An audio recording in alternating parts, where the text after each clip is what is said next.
Hello, my name is Bob Hamill. I'm Vice President at Sunbelt Controls. I'm Rich McDonald. I'm a project engineer here at Pasadena Project Group. I'm Ryan Leahy. I am the Director of Business Processes for the Southern Region.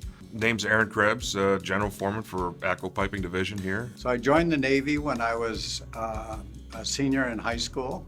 I served on a ship, the same ship, my entire 4 years of active duty. Joined the Marine Corps in 2003, went to boot camp. Ended up getting stationed in Camp Pendleton. I enjoyed my career there.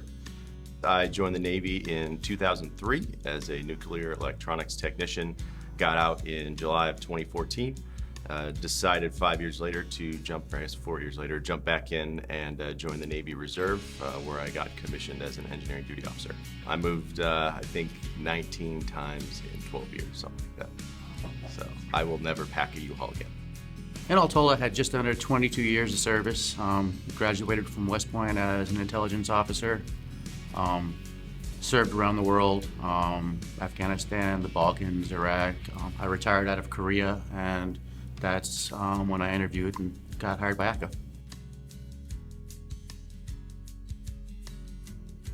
I joined because I felt like I had some duty and responsibility. I think I believe in our country, and I think that if we have the opportunity to serve, then we should.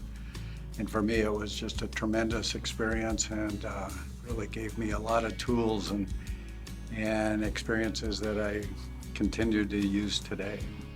9/11 happened, and that kind of drew me to want to serve. And I was currently stacking cheese stick boxes in a 0-degree freezer for 15 hours a day at a frozen food warehouse, and that sounded a lot better than what I was doing at the moment. So I signed up and left for boot camp in March of 2003.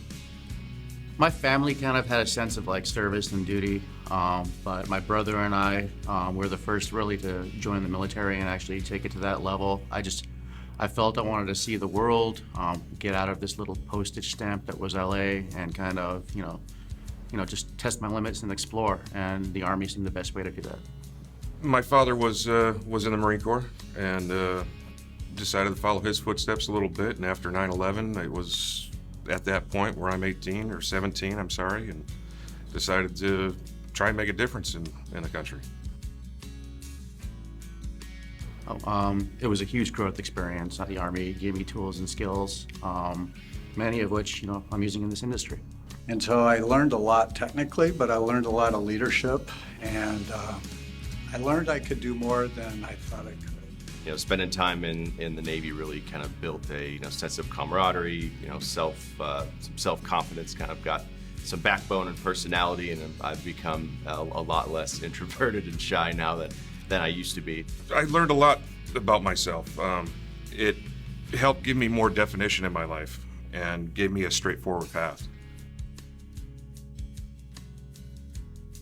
I got out of the Navy, used the GI Bill, got my mechanical engineering degree, but I probably lean on that real-world life experience of working on stuff a lot more than just the mechanical engineering academics, because it's in the real world, that's what you have to deal with. Learning kind of how to think like an engineer and break things down and put it back together I've been able to transition that very, very well.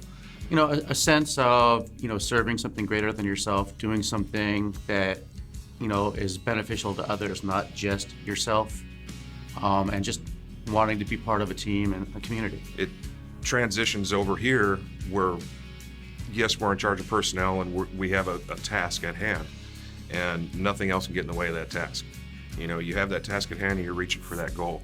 And if you're not striving to better yourself or better your company that you're working for, you shouldn't be doing it. Obviously being a veteran to me means a lot.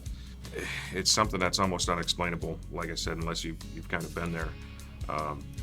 The only thing that kind of transitions a little bit is like being in a football team or being a part of a company such as ACCO that we're involved in the union.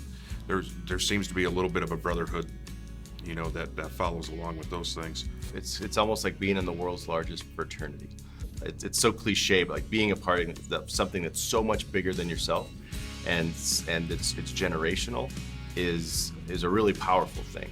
And so when I think about my experiences throughout my career, I really learned how important it was for the United States to have a presence throughout the world to help keep peace. I know people say I downplay it a lot, but you know, everybody has a career path, and in my opinion and my philosophy is everybody serves. I mean, those of us that, you know, went to the military, you know, we served in one way. You know, people who kind of join the unions, go into the trades, they're serving in a completely different way. I mean, we're building the infrastructure that serves, you know, this city, that serves this state. And so when people thank me for my service, I also remind them, you know, you guys are performing the service too. It's one of the things that drew me to construction, to be honest.